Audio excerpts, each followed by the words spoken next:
Yuragimda qoldi yolg'iz bir savol. Seni eslasam ortar bir xayol. Ketgan yo'llaringga termulib toldim. Sening ishqingda men devona bo'ldim. Chaqirsam kelmaysan, ovozim yetmez. Sening siymoying ko'zimdan ketmez. Bog'imdagi guling so'ldi-ku bugun.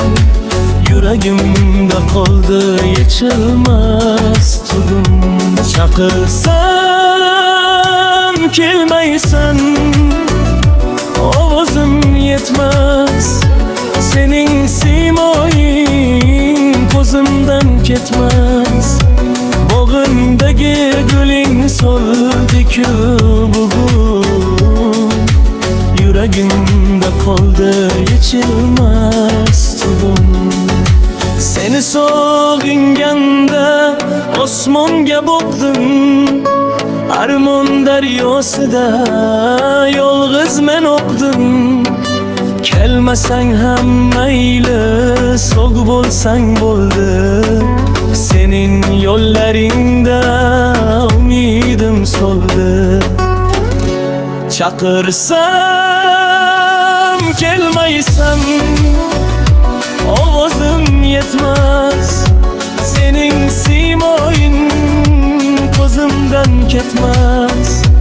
Bog'imdagi guling so'ldi-ku bugun.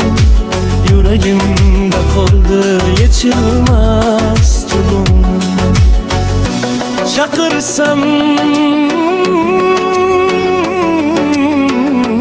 kelmaysan,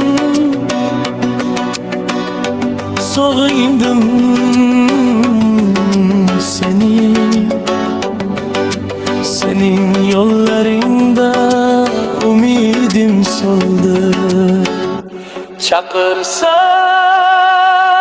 kelmaysan.